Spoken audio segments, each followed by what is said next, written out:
બાળકીને મેં અપનાવી છે. એક સાધ્વી પર આવા ઇલ્ઝામ લાગે એ ખૂબ જ દુઃખ લાગે છે.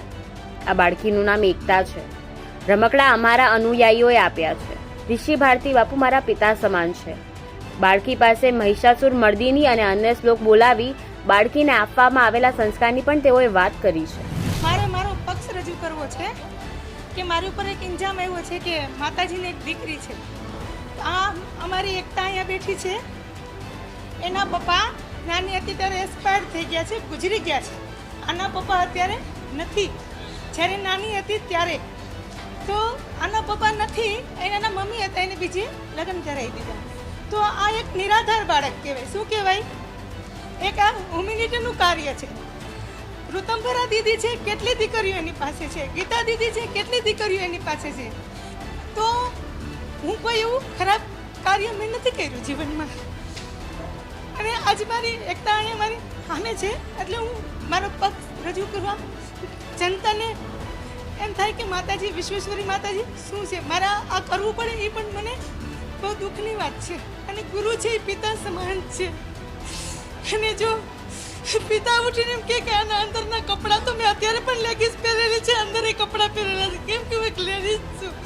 અને મારી હારે મારા ઘણા ભક્તો રહે છે.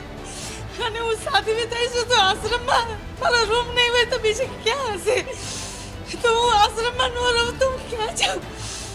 જ્યારે પંથ જૂના કાળમાં દીક્ષા થાય તો સાધ્વી બનતા હોય છે. અને તોય આવા ઇન્જામ આવે તો મને ખૂબ હૃદયથી એક દુઃખ થાય છે. અને જે ટોયસ રમકડા છે હું સ્વીકારું છું, અમારી એકતાના છે. અને બધા ભક્તોએ આપેલા છે મારી એકતાને ગિફ્ટમાં. અને મારી આને બીજી પણ છોકરા નાના નાના હોય છે. તો હું કોઈ ખરાબ કામ નથી કરી રહી. જેના મા બાપ ન હોય એ આશ્રમો જ મોટા થતા હોય. સીતાજી હતા તો નાના નાના લવકુશ મોટા થતા હતા, તો આશ્રમમાં બાળકો તો હોવા જોઈએ. કોઈ મારું ખરાબ કામ નથી. તો મને આ વસ્તુ ત્યાં 3 દિવસથી બહુ અંદરથી વિચલિત છું કે પરમાત્મા, પ્રોપર્ટીનો મામલો અલગ છે, તમે કબજો લઈ લીધો એ વસ્તુ અલગ છે, પણ મારી ઉપર આ વસ્તુ મને બહુ દુઃખ થાય છે. એક મારો બાપ છે, મારી હરણ બાપુ છે. બાપ ઉઠીને દીકરીના કપડાની વાતો કરાવે કેટલું રેટ છે. હું બીજું કાંઈ કોઈને ન કહું, તો બધું મારી એકતા છે. મને જ્ઞાન આપું છું. એકતા હરી ગિરી નંદની બોલ મારી દીકો એક મસ્ત બોલશે, તમે સાંભળજો હું કેવા સંસ્કાર આપું છું. બોલો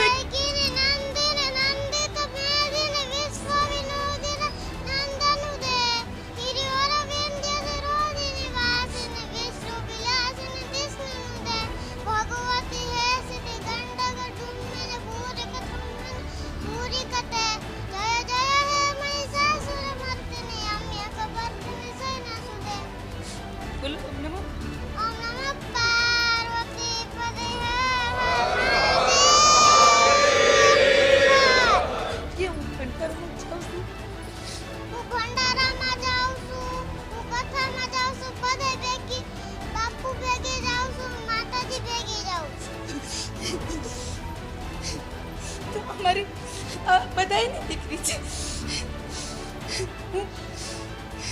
એક બીજી વાત કરું કે આના સર્ટિફિકેટમાં આવે છે વિલાસબેન પ્રકાશભાઈ ગીડા. તો મારું નામ પણ પુરાણું નામ એ છે અને આની મમ્મીનું પણ પુરાણ બોલું છે. એટલે એ લોકોને કદાચ એવું થયું હોય, પણ કાંઈ પણ કાર્ય કરો કોઈ પણ વ્યક્તિમાંથી તમે વિચારીને કરો. અને હું તો એવું ઈચ્છું છું કે હું આવા બાળકો કેટલાય આચવું, એવું મને અંદરથી પ્રાર્થના છે. આ તો બધાય ના કહેવાય. જેના મા બાપ ન હોય એના સંતોના આશ્રમમાં મોટા થતા હોય છે. મને બહુ દુઃખ થયું છે જિંદગીમાં. હું એટલી બધી અંદરથી વિચલિત થઈ ગઈ કે ઓચિંતાનું મારી ઉપર શું થયું. અને આશ્રમમાં રહેવાનું મને હક હોય. હું સાધુ છું, હું પણ શિષ્ય છું, હું પણ એક સાધ્વી છું. મોટા બાપુ જ્યારે હતા વિશંભર ભારતી બાપુ, હું ત્યારથી છું, અત્યારે નથી એવી. મોટા બાપુ મને ખૂબ લાડથી રાખતા. તો કોઈ પણ દીકરી સંતો થાય, સાધવી બને અને આવું થાય બહુ દુઃખ થાય છે હૃદયમાં. કેમ કે એક સંસાર મૂકી અને સાધુ થતા હોય છે. મેં મારો પક્ષ રજૂ કરી દીધો. મારી ભાવના બધા સમજશે. હું સાધુ છું. અત્યારે મેં આ લેગીસ પહેરી છે તો મારે કાઢી નાખવી. મારા અંદરના કપડાં હોય તો હું પહેરી જ શકું ને. આ મને સવાલ કરો ને તો પણ મને દુઃખ થાય છે આ વસ્તુ. આ હું આ એક એવું થયું દ્રૌપદીના ચહેરા થતું હતું એવું સાધુ થઈને થયું. ના, એ રૂમ બાપુનો નથી, એ રૂમ મારો છે. વિશંભર બાપુ હતા ત્યારથી. કેમ કે હું એક હકદાર છું. બધા આશ્રમમાં હું તો રહી શકું કેમ કે હું ભારતીય પરિવારની છું. હું એની દીકરી છું. મને હરિહરન બાપુએ દીક્ષા આપી છે અને બાપુને ખ્યાલ હોય ને કે મારા ભાઈ હતો, મારી ભાઈની દીકરી છે. આ ભારતીય આશ્રમની અંદર જ્યારે મોટા બાપુએ મને દીક્ષા દીધી અને સનાથલ આશ્રમની અંદર જ્યારે એમ કીધું કે વિશ્વેશ્વરી મારે તને ત્યાં બેસાડવાનું છે કેમ કે આ લેખિતમાં, એટલે મને અહીંયા બાપુ બેસાડીને ગયા છે અને હું મારી એક્ટિવિટી છે આખો સમાજ જોવે છે. અત્યારે 150 જેટલી ગાયો છે. અહીંયા બધા કાર્ય થઈ રહ્યા છે, બધા જોઈ રહ્યા. એવું સરસ શિવ મંદિર છે. ગત સાલ મેં ગિરી બાપુની સરસ એવી કથા કરી હતી. હું ધર્મના કાર્ય કરી રહી છું અને એ કાર્ય હું કાયમીની ધોરણે કરીશ કેમ કે એ મારો ધર્મ છે. મારો ધર્મ કોઈની ટીકા ટિપ્પણી કરવું નથી. એટલે હું એ બારામાં એક શબ્દ નહીં બોલું. મારા બારામાં જેને જે બોલવું એ બોલી શકે કેમ કે વ્યક્તિ હંમેશા કોઈ પણ સ્વતંત્ર હોય. નિર્ણય છે મેં તમને બાપુનો કેમ કે અખાડાનો બીજો કોઈ નિર્ણય કે અંત છે જ નહીં કેમ કે અમે અખાડાના સંતો છે. તો અખાડાએ કીધું કે વિશ્વેશ્વરી માતાજી ઋષિ ભારતી બાપુ આજ પણ મંડલેશ્વર છે અને રહે કેમ કે એનો અખાડાનો વિષય છે. તમે ક્યાંય લગ્ન કરીને પરણીને જાઓ તો આખું કુટુંબ હોય. એમ અખાડો છે અમારું કુટુંબ છે, અમારો પરિવાર છે. તો આખો પરિવાર કે થાય ને બધું. કીર્તિ પટેલના આરોપોને લઈને ઋષિ ભારતી બાપુએ મહત્વપૂર્ણ વાત કહ્યું રૂમ માતાજીનો હતો તેવી તેમણે સ્પષ્ટતા કરી લીધી છે. બાપુએ કહ્યું કે હજુ એનો કેસ પેન્ડિંગ છે. પોલીસ ફરિયાદ થઈ છે. તડીપાર હોવા છતાં કેવી રીતે તે આશ્રમમાં આવી તે સવાલ છે. બાપુએ કહ્યું કે જેવું કર્મ કરો તેવું ફળ વ્યક્તિને ભોગવવું પડે છે. 2008થી 2021 સુધી મહામંડલેશ્વર વિશ્વંભર ભારતી બાપુની સેવા રાત્રિ દિવસ મેં કરી હતી એ બધા જ સેવકોને ખ્યાલ છે.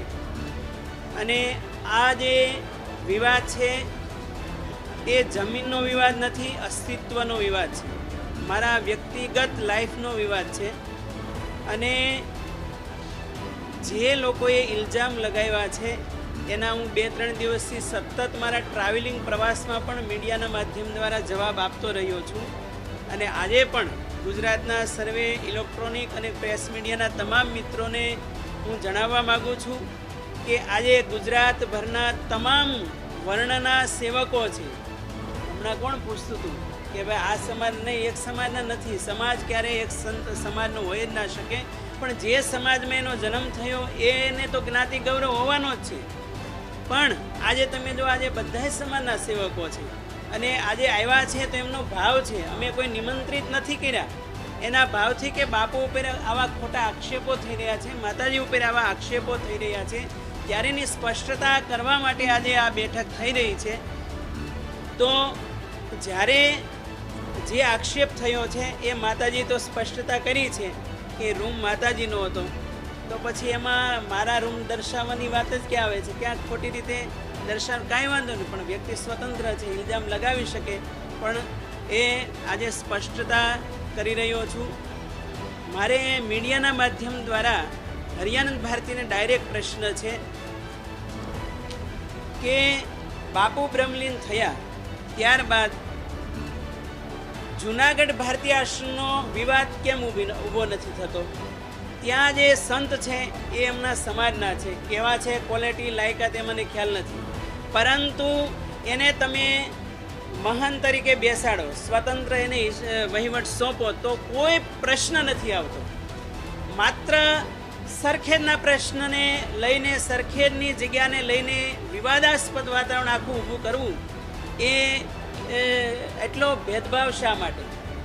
અને બીજું કે ધીમે ધીમે પછી એમ કે લંબેનાના આશ્રમનો જગ્યા પણ મારી છે. અરે ભાઈ, ગુરુજી તમને ભગવાનનું તો ભારતી બાપુ સદબુદ્ધિ આપે કે આ લંબેનાના આશ્રમમાં આ સનાથલ ગામના તમામ રાજપૂત ચૌહાણ સમાજના બાપ દાદાઓ અહીંયા લોહી રેડી દીધા છે. અને ત્યારે આ જગ્યા સુરક્ષિત રહી છે. અને આખા ગુજરાતમાં બધાને ખ્યાલ છે 200 જેટલી ફાઇલો ફરતી હતી. અને બાપુના આશીર્વાદથી અને સમસ્ત સનાથળ ગામ હોય, કાણેટી હોય, ગોધાવી, પિંપણ, આ બધા ગામના રાજપૂત ક્ષત્રિય સમાજે ગિરિબાપુની કથાની હાજરીમાં વિશાળ ભંડારાના આયોજન દ્વારા એક મહામંડલેશ્વર તરીકેની જેણે પદવી મેળવી છે અને એ પણ બાપુના આશીર્વાદથી, અને એવા આપણા મહામંડલેશ્વર વિશ્વેશ્વરી ભારતી માતાજીને અહીંયા ગાદીપતિ તરીકે બેસાડ્યા છે. એ પણ વકીલોની હાજરીમાં, સેવકોની હાજરીમાં, સંતોની હાજરીમાં એનું નોટરીરાઇઝ લખાણ બધું થયેલું છે. તો પછી તમારો જે ટ્રસ્ટમાં કોઈ હક હિસ્સો નથી અને છતાં પણ તમે દાવેદારી કરવા, એક માત્ર ને માત્ર પ્રોપર્ટી પ્રાપ્ત કરવાની એક લાલચા, હું તો કહું આપનું સ્ટેન્ડ કેમ સ્થિર નથી રહેતું? વારે વારે સ્ટેન્ડ ફેરે જ રાખે છે. અખાડાની હાજરીમાં સમાધાન થાય છે, પંચ પરમેશ્વરની હાજરીમાં. એની પહેલાં હું વ્યક્તિગત 3 વખત મીટિંગ કરી આવો કે ભાઈ ભારતીય આશ્રમનું આવડું વિશ્વ વિભૂતિ આપણા ભારતી બાપુની હાજરીમાં આવડું મોટું નામ થયું છે, તો પછી એને ડાઉન કરવાના પ્રયાસો શા માટે થઈ રહ્યા છે? અને હંમેશા મારા પ્રયાસો એવા રહ્યા છે કે ભારતીય આશ્રમ અમારા માધ્યમ દ્વારા જે બાપુએ કાર્યાન્વિત કર્યો છે, ગૌરવાન્વિત આખા વિશ્વમાં પ્રતિષ્ઠિત કર્યો છે, એ વિશેષ વટવૃક્ષ બનીને ઊભો રહે. ત્યારે આનું મૂળ કારણ એનું એનાલિસિસ થવું જોઈએ, એનું રિસર્ચ થવું જોઈએ કે આ આશ્રમની પાછળ માત્ર અમુક લોકોને આગળ વધારવાના અને અમુક સમાજના સંતોને સાઈડ કરવામાં આવે તો અમારે કાસ્ટિઝમનો મુદ્દો એનો શિકાર શા માટે બનવાનું થઈ રહ્યું છે? કારણ કે આપણી ભારતીય પરંપરા એવી હતી કે જન્મના જાય તે શુદ્ર સંસ્કારાત દ્વિજમુચ્યતે, આ પરંપરા હતી. તો એ પરંપરાને ભૂલીને તમે નેરો માઇન્ડેડ વિચારધારા જ્યારે રાખશો ત્યારે હું તો કોઈ એક પરિવાર હોય, ઘર હોય, મંડળ હોય, સંઘ હોય કે કોઈ પાર્ટી હોય તો એમાં આવા વિવાદો હંમેશા ઊભા થતા જ રહેવાના. એટલા માટે હું કહું છું કે હંમેશા વડીલો ઘરમાં 3 પ્રકારના રહ્યા છે. એક સમસ્યાઓ બિના કારણ ઊભી કરે, બીજો સમસ્યાથી ભાગે, અને ત્રીજો જે મહાન છે જેને હું સ્વીકારું એ હંમેશા સમસ્યાનું સમાધાન ગોતે અને આખું વાતાવરણ શાંતિમય બનાવી દે છે. તો નેરો માઇન્ડેડ વિચારધારામાંથી બહાર આવે અને બ્રોડ માઇન્ડેડ વસુધૈવ કુટુંબકમ, જેમ ભાજપનું સૂત્ર છે સબકા સાથ સબકા વિકાસ, તો એવું તમે પરિવારમાં રાખો ને કે 2 સભ્યો હોય કે 5 સભ્યો, તે બધાએ દીકરા દીકરીઓ પ્રત્યે સમાન દ્રષ્ટિ રાખો. જો આ દ્રષ્ટિ આવી હરિયાણા ભારતી બાપુમાં તો હું કહું આ સમસ્યાનું કાયમી સમાધાન જ છે. બાકી જો આ વિચારધારા નહીં આવી તો આ વિવાદ આજે આટલો છે, હજુ પણ અપ થઈ શકે છે. અને આજે તમે જો મેં પહેલા દિવસે પણ કીધું હતું કે ઋષિ ભારતી ક્યારેય પ્રોપર્ટી માટે સંત નથી, આશ્રમ માટે સંત નથી. સંતો હંમેશા ચલતા ભલા, પરંતુ આજે ભક્તોનો ભાવ જોડાયેલો છે. તમે મારી ફેસબુક, ઇન્સ્ટા, જે સોશિયલ મીડિયા છે એના માધ્યમ દ્વારા જોઈ શકો છો કે મારા સતત પ્રવાસો ચાલુ હોય છે. ક્યારેક દાહોદ હોય, ક્યારેક જુનાગઢ હોય, ક્યારેક રાજકોટ હોય. તો એ લોકોનો ભાવ છે, એ ભાવને લીધે બધા આજે ઉપસ્થિત થયા છે. બધાનો ભાવ છે કે આ વાતાવરણ હંમેશા શાંત થાય. તો આપણે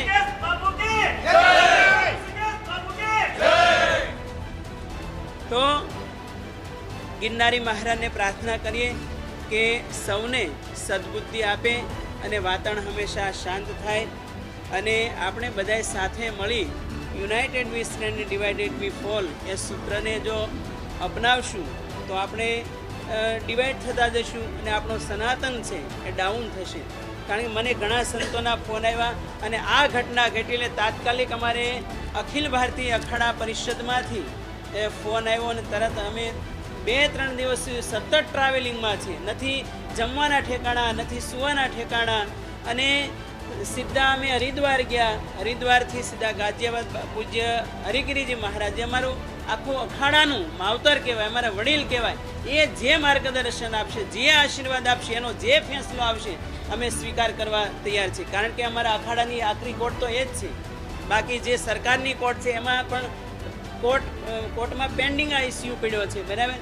તો એ જે નિર્ણય આવે એની તમારે રાહ જોવી જોઈએ. અને મેં વારે વારે કીધું છે કોર્ટનો જે નિર્ણય આવશે હું સહર્ષ સ્વીકાર કરીશ, પરંતુ કોર્ટના આદેશ વગેરે અમારી ગેરહાજરીમાં તમારે આવી રીતે પ્રવેશ કરવો એ તો સનાતન અને આશ્રમની ગરિમાને લાંછન લગાડે એવું કાર્ય થયું છે.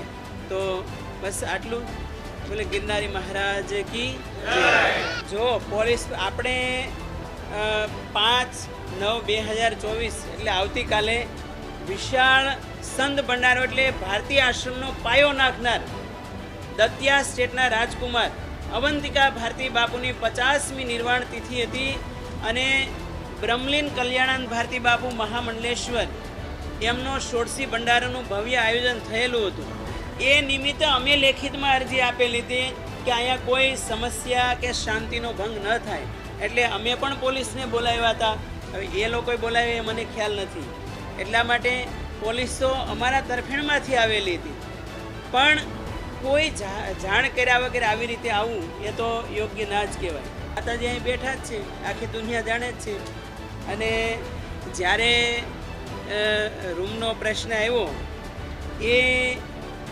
એની સફાઈ માતાજીએ પણ આપી છે અને એમાં મારે કાંઈ વિશેષ કહેવું નથી, કારણ કે કોઈ પણ સ્ત્રી હોય કે પુરુષ હોય હંમેશા એક યત્ર નાર્યસ્તુ પૂજ્યંતે રમંતે તત્ર દેવતા આપણી પરંપરા રહી છે. તમને કોઈ એવિડન્સ નથી, કોઈ જાણકારી નથી અને આક્ષેપ પ્રત્યે આક્ષેપ કરવા એ તો યોગ્ય ના કહેવાય. એક હમણાં જેમ માતાજી કીધું કે બાપ થઈને કોઈ દીકરીને તમે અપમાનિત કરો તો એ કેટલું યોગ્ય કહેવાય. તો એ પ્રશ્ન મને વ્યાજબી નથી લાગતો. અને માતાજી હોય કે હું હોય, મારા બધા જ સેવકોમાં ખ્યાલ છે, સનાથળ આખું ગામ અહીંયા હાજર છે, બરાબર. તો પ્રોગ્રામમાં બધે અમે સાથે જ રહેવાના છે. કે એક શરીરનો સંબંધ, એક માઇન્ડનો સંબંધ, એના કરતાં પણ વિશેષ એક આત્માનો સંબંધ છે. એ તમે કોઈ પુરુષ હોય કે સ્ત્રી હોય એની હારે સંબંધ તો બધાને આત્મીય સંબંધ છે, એ તો હંમેશા જન્મો જન્મનો રહેવાનો છે. કોઈ પણ હોય, પુરુષ હોય, પુરુષો પણ પરસ્પર એ સંબંધ રાખી શકે. અને બાકી તમે જે શરીરના સંબંધો કહો છો એ વાત તદ્દન ખોટી છે. જો આમાંથી હમણાં જ મને કોઈ સુરતથી પણ કોઈ આવ્યા છે, આમાં મને હમણાં મળવા આવ્યા, મને ખ્યાલ કે હજી એનો કેસ પેન્ડિંગ છે, પોલીસમાં એફઆરઆઈ થયેલી છે, બરાબર.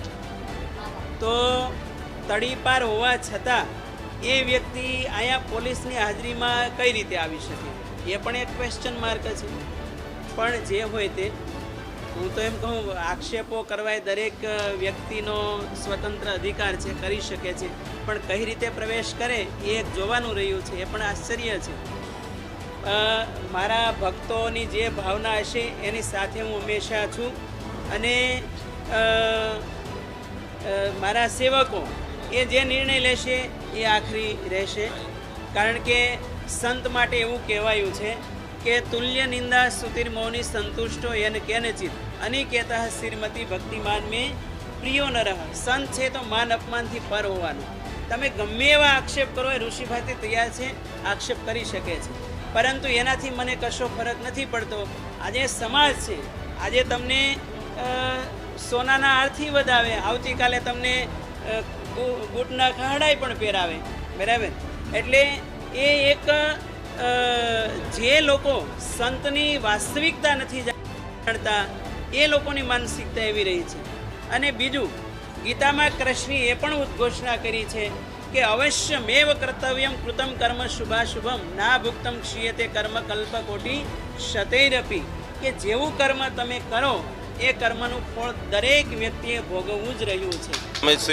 અમે સનાથલ ચૌહાણ રાજપૂત સમાજ અમારો છે અને આ આશ્રમના મૂળમાં સનાથલ ના ચૌહાણ રાજપૂત સમાજ છે કે જેને આશ્રમ બનાવવા માટે જ્યારે બાપુએ આશ્રમ માટે જગ્યા માગી ત્યારે બાપુને આ આશ્રમ માટે જ આ જગ્યા આપી અને હિન્દુ સનાતન ધર્મના કાર્યો કરવા માટે. ભારતીય સંપ્રદાય જોડે થોડાક વર્ષોથી જ અમારો સંબંધ છે. બાકી તો અમે તો લંબે નારાયણ આશ્રમ જ છે અમારો આશ્રમ ઊભો કરનાર જ બાપુ છે. અમારું સમર્થન અમારી ગાદીને છે. જે ગાદી ઉપર અમારે કોઈ લાંછન લાગે એ અમે સહન નહીં કરીએ.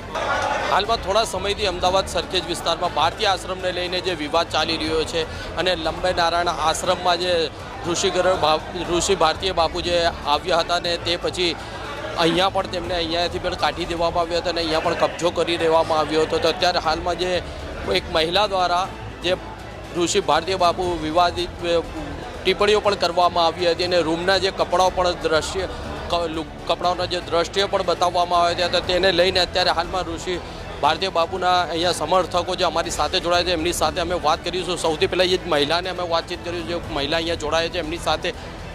ઋષિ ભારતીય બાપુ વિશે તમે શું કહેવા માગશો? જે મહિલાએ જે વિડીયો સોશિયલ મીડિયા પર વાયરલ કર્યો છે અને બાપુનો રૂમ બતાવવામાં આવ્યો છે એના વિશે તમે શું વાત કરશો? ખરેખર અમારા વિશે એક બહુ ખરાબ વાત કહેવાય કે જે પોતે ખુદ આપણે કોક સામે એક આંગળી ચીંધી 4 આંગળી આપણી તરફ હોય તો એને એ વિચારવું છે કે હું શું છું અને હું કેના ઉપર આક્ષેપ કરું છું. જેની ઉપર આક્ષેપ થયું છે એ આજ આશ્રમ ચલાવે છે, લોકોની સેવા કરે છે, સેવાભાવી માતાજીનું આવી રીતે બદનામ કરે છે. ખરેખર એ કીર્તિબેન પટેલનું કહેવા માગું છું કે આ એક શરમજનક છે.